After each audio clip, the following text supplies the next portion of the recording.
In the immediate aftermath of the horrifying Camp Grant massacre, a shocking slaughter committed by whites and native allies against more than 100 mainly women and children Arequipa Apache in the spring of 1871, the story of George Crook emerges as a beacon of honor, determination, and intrigue. As the finest Indian fighter America had known, Crook's arrival in the Arizona Territory in the summer of 1871 marked a pivotal moment in the relentless, horrific clash between settlers and Native American tribes. By the time he left Arizona, the Apache would have nicknamed him Nantan Lupan, or Grey Wolf. His strategy, unlike those before him, was not solely reliant on military might or civilian diplomacy, but hinged instead on a nuanced approach that sought to engage and empower the very people deemed adversaries. As Crook traversed the rugged terrain, his vision crystallized. The Apache were not to be conquered by force alone, but rather by leveraging divisions within their own communities and enlisting allies from amongst their ranks. This radical approach underscored Crook's understanding of the intricate dynamics at play in the Arizona Territory. Yet, even as he laid the groundwork for his strategy, the specter of conflict loomed large, fueled by misunderstandings, a mysterious massacre, and the relentless pursuit of justice. Shortly after Crook's arrival, a second brutal massacre, soon to be referred to as the Loring Massacre, perpetrated this time against 8 white civilians, tested Crook's strategy and set the stage for a gripping tale of horror, betrayal, and the pursuit of peace amidst the chaos of the old Wild West. Welcome to the Shadows and the Past, where history meets mystery, and the past is your present. Hit the like and subscribe to join us as we delve into a world where the boundaries between survival and demise are as unpredictable as the winds that whip across the desolate landscapes of America's Old West. In the scorching Arizona summer of 1871, Major General George Crook, already a revered Indian fighter in America, descended upon the rugged landscape of Arizona's seared Sonoran Desert with a sense of purpose and resolve. President U.S. Grant had sent him to Arizona to end the hostilities between the Apache and the settlers. He had just completed a 2-year campaign to subdue Paiute Indians in the Pacific Northwest. Now, Crook's arrival in Arizona sent ripples of anticipation through the dusty desert air. Arriving at his new command, Crook's presence signaled a turning point in the perennial struggle between settlers and the Apache. With a demeanor both commanding and contemplative, Crook wasted no time in acquainting himself with the complex dynamics of the region. Within a day, orders emanated from Crook's command, summoning every officer in the territory to report directly to him. From them, he learned everything they knew about Arizona and the Apache. This swift and decisive action hinted at Crook's unorthodox approach to conflict, one that transcended conventional tactics and embraced the nuances of irregular warfare. As the Arizona sun beat down upon the parched earth, Crook laid the groundwork for a campaign that would redefine the contours of conflict in the treacherous Arizona Territory. George Crook wasted no time in unveiling his vicious approach to tackling the Apache problem. Recognizing the futility of relying solely on conventional military force or civilian administration, Crook developed a strategy that hinged on collaboration and ingenuity. Shortly after arriving, he arranged a reconnaissance expedition through his new territory. His expedition, composed of a meticulous blend of soldiers from 3 companies of the 3rd Cavalry, Mexican and newly enlisted Native American scouts, represented a bold departure from traditional warfare against the Apache. As the sun cast long shadows across the desert landscape, Crook's amalgamation of diverse forces marched forth, embodying the spirit of unity amidst diversity. Upon completion of the expedition, Captain Guy Henry, commander of Crook's 3 cavalry companies, gave resounding testimony to the efficacy of Crook's unorthodox methods, relaying that the combination of Indian and soldier exceeded his most sanguine expectations, that the Indians were invaluable, and that they enabled him to kill 7 warriors and take 11 women prisoners under the most unfavorable circumstances. Each step forward solidified Crook's conviction.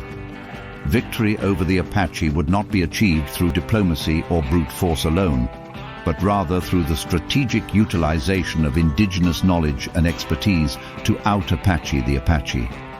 Crook believed he had his solution. As Crook's strategy began to take form, he was informed that Washington favored a softer, more diplomatic approach, and Crook's cunning schemes would have to wait.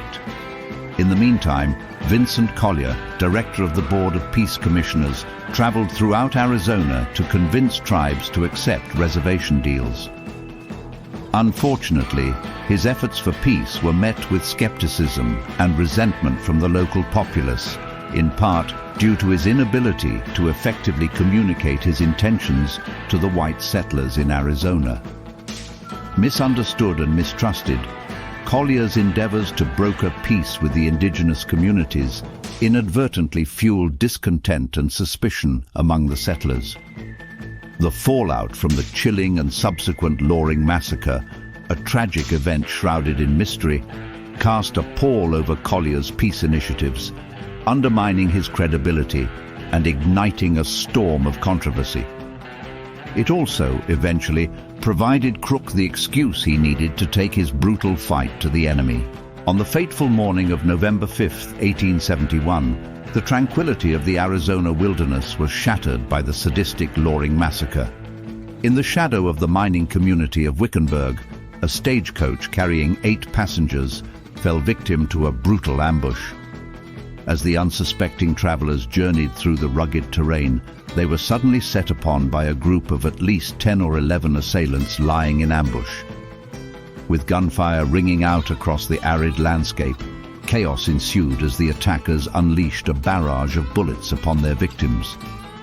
In the first volley, they killed one of the stage's horses and shot the 3 top riders, all hit through the head.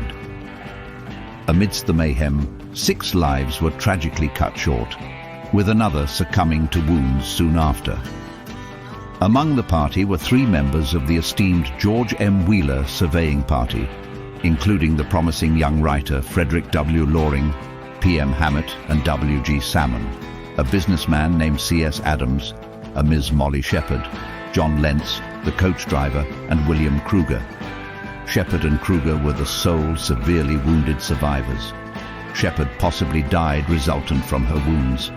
The stagecoach, riddled with 17 bullet holes, bore witness to the brutality of the attack, as the assailants showed no mercy in their savage assault.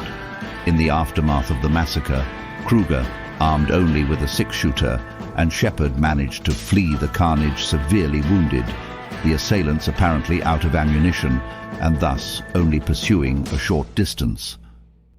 After a terrifying 5-mile trek, the 2 intercepted a buckboard, whose driver pieced together a makeshift fortification for them. He then sped off for help, returning by midnight with salvation. Kruger was adamant the rascals were Apache, as evidenced by his harrowing account of the massacre addressed to New York attorney William G. Peckham. Ehrenberg, Arizona Territory, December 9, 1871. Dear Sir, in acknowledging the receipt of your letter of November 26, 1871, I am pleased to be able to give you an account of the death of my friend Loring, who was well known to me and whose untimely death is deeply regretted by me. We left Fuddle Whipple near Prescott, Arizona Territory on Saturday, November 4th, in the best of health and spirits. To be sure, the stage was rather crowded, but being all of such good temper, we had a real nice time. Loring being the most lively of us all, anticipating a speedy return to his friends east. Well, he retained his inside seat until we reached Wickenburg on Sunday morning, November 5th, 1871, when after leaving there, he preferred to have an outside seat, to which I most decidedly objected. But he insisted on being outside for a short time. I had 2 revolvers and he had none. In fact, no arms whatever. He rejected my offer of a revolver, saying at the time, My dear Kruger, we are now comparatively safe. I have traveled with Lieutenant Wheeler for nearly 8 months and have never seen an Indian. Well, we rolled on until about 11 a.m. when the fatal attack was made. The first warning I had was from the driver, who cried, "Apache! Apache!" At the same moment, the Indians who lay concealed fired the first volley, killing poor Loring, the driver, and the other outside passenger, Mr. Adams. They killed also the off-lead horse and wounded the other lead horse. The horses, very much frightened, then ran forward about 20 yards when they came to a sudden stop. At the same time, Loring fell off the stage, and so the other passenger. At the same moment, the Indians fired the second volley from 3 sides, the both sides and rear, not more than 4 or 5 yards from the stage, killing Mr. Shoholm, one of the inside passengers, and wounding Miss Shepard, myself, and a Mr. Salmon, of Lieutenant Wheeler's party. The latter one was mortally wounded and fell out of the stage and crawled away, but was brutally captured by the Indians, scalped and otherwise mutilated. The only one not then wounded was Mr. Hammett, of Lieutenant Wheeler's party. Both he and myself commenced immediately firing. Each one fired 6 shots. Not having any more ammunition, I ceased firing. The Indians then disappeared beyond the bushes. But what a terrible spectacle it was to see the 6 dead bodies in plain sight. Loring was lying right under my very eyes, not yet dead, but suffering apparently terribly. He was shot through the left temple, his right eye, and his lungs. He suffered for about 4 minutes, but I'm positive he died before I made my escape. Knowing that it would be useless to attempt to escape before the Indians would come back to plunder the stage, I remained perfectly quiet, having in the meantime ascertained that Miss Shepard was yet alive, but badly wounded.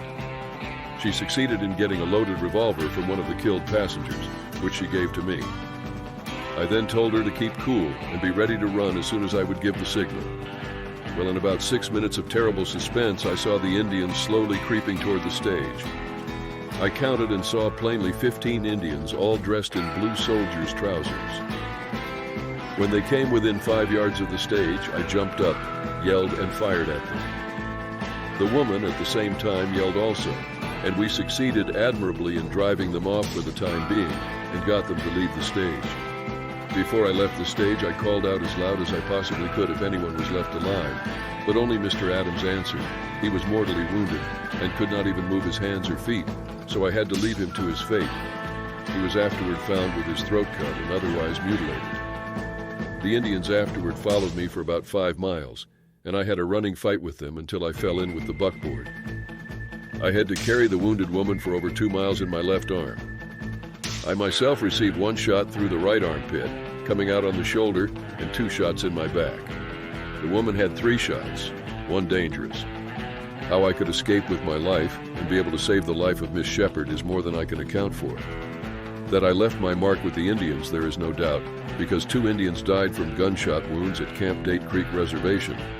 But the commanding officer refused to have the thing investigated for fear he would find sufficient evidence that they were his pets, that is, Camp Date Creek Indians. At all events, there is no doubt whatever that the outrage was committed by Indians, and that by Camp Date Creek Indians, those so-called friendly Indians whom Uncle Sam feeds.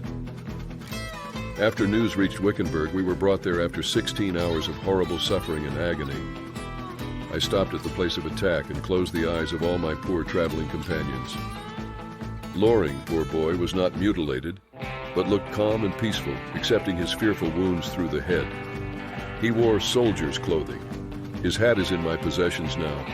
If you wish it, you can have it. Loring and 4 of his companions in fate were decently buried the next day, Monday, November 6, 1871, in nice coffins. I saw them buried. The other man who got scalped was buried on the road. Mr. Sexton, of the Vulture Mill at Wickenburg, attended to the funeral. Rest assured that our friend Loring had a decent funeral. Peace be with his ashes. I forwarded everything belonging to Loring to Lieutenant Wheeler, excepting his hat, which you can have should you desire it. There are 4 bullet holes through the same. What Loring lost, I don't profess to know. I know I lost everything but my life. The Indians got, to my certain knowledge, about $25,000, $9,000 of which belonging to me and Miss Shepard. There is not a particle of doubt in my mind that the attacking party were Indians. I have known Indians since the last 5 years and cannot be mistaken. Besides, all indications show they were Indians. Every citizen here will swear to it because those citizens tracked the Indians from the place of outrage to Camp Date Creek. But the commanding officer, Captain O'Beirne, 21st Infantry, not only allowed the Indians to go unpunished, but also refused me and Miss Shepard, the 2 surviving cripples, shelter. Yes, sir, he ordered us off his reservation, and I wish to heaven you would publish this act of inhumanity in your New York papers. Please show this letter to Mr. Loring, Boston, Massachusetts, who wrote to me the same time you did. I am, sir, very truly yours, William Kruger. Chief Clerk to Captain C.W. Foster, ASM, United States Army, Ehrenberg, Arizona Territory. As the dust settled over the haunting aftermath of the Loring Massacre, Arizona found itself ensnared in a wicked web of confusion and conjecture. Initial speculation pointed fingers alternatively at the Apache and Mexican bandits, sowing seeds of doubt and suspicion among the settlers. In addition to Kruger's assertion that the bandits were Apache, Colonel N.A.M. Dudley conveyed to Collier, "At first, even the Prescott papers partially admitted that it was the work of Mexican bandits from Sonora. Indians, when they attack a stage, are not apt to leave the horses, blankets, and curtains of the stage behind. In this case, they did. I do not believe there was an Apache near the scene of the murder. All honest men have the same opinion if they dared to express it." Yet, as the investigation unfolded, the truth began to emerge, revealing a more sinister reality. Captain Charles Meinhold, an administrator from Camp Date Creek, conducted a meticulous examination of the crime scene and unearthed damning evidence implicating Apache Mojave raiding parties in the brutal attack. Moccasin tracks, discarded butter tins used for water storage, and a pack of Spanish cards popular for sport gambling amongst the Apache painted a chilling portrait of the assailants, leaving little doubt as to their identity. Meinhold trailed 7 sets of assailant tracks until he lost them in a high-traffic area. He interviewed residents of Wickenburg, who conveyed to him that such a scheme had been planned for some time, that it was intended to rob the mail of the bullion, generally shipped on or shortly after the 1st of every month. Others said I found them rather in the minority. Accused the Indians living at Camp Date Creek. The woman Shepard is under the impression that white men were amongst the robbers, but she had no other reason to advance than that she had heard that certain parties in Prescott, who disappeared suddenly about the time she left Prescott, who made inquiries about the time of her departure, and about what amount of money she was likely to carry with her. I ascertained that no horses were stolen, nor any baggage. Even the persons of the passengers were not searched and robbed, except Mr. Adams, whose pockets were found to be turned inside out. Mr. Adams was likely to be thought carrying a large amount of money. I also noticed that while many letters were not interfered with, almost everyone addressed to an AQM or ACGA was open. That all the letters I saw opened had been opened carefully at one end, and the contents restored in many cases. Despite the dissenting voices and conspiracy theories that lingered in the air, the weight of evidence pointed unequivocally towards the involvement of the Apache in the massacre. The stage was set for a tumultuous chapter in Arizona's history, as the fragile peace sought by Collier teetered on the brink of collapse, leaving Crook to navigate the turbulent waters of frontier politics with steely resolve and unwavering determination. However, the question remained, which individuals bore the guilt? As Crook embarked on a relentless pursuit of justice, he navigated a labyrinth of treachery and deceit, determined to uncover the truth hidden amidst the shadows of wild Arizona's treacherous terrain. With each passing day, he meticulously managed his resources, from a pack train of 145 mules to the collective efforts of his dedicated troops, to the dispatch of white and native spies and scouts, ensuring that every asset was poised for action when the powers that be decided to pursue the path of destruction. As the sun scorched the parched earth and the winds whispered tales of betrayal, Crook's resolve only hardened, his determination burning bright amidst the darkness of uncertainty. For Crook understood that justice, like the shifting sands of the desert, required patience, perseverance, and unwavering resolve. And so, with a steely gaze fixed upon the horizon, he bided his time, waiting for the opportune moment to unleash the full force of his indomitable will upon his unidentified Arizona adversaries. The next update in the mystery of the Loring Massacre does not come until January 1872. At this juncture, we will see General Crook's mischievous methods in action, all culminating in Crook thwarting a wicked plot at a climactic hot imbroglio, during which a ready scout saves Crook from an assassin's bullet, and Crook confronts the cunning culprits of the Loring Massacre. Subsequently, we will see Crook pursue the renegades, his strategically selected and ghost-like native scouts forging ahead to force a final decision. Who are the rapscallions? Will their just desserts be served? Will it be a vengeance cold, or acrid in the scintillating Arizona heat? To find out, take a page out of old Nantan Lupin's book and bide your time.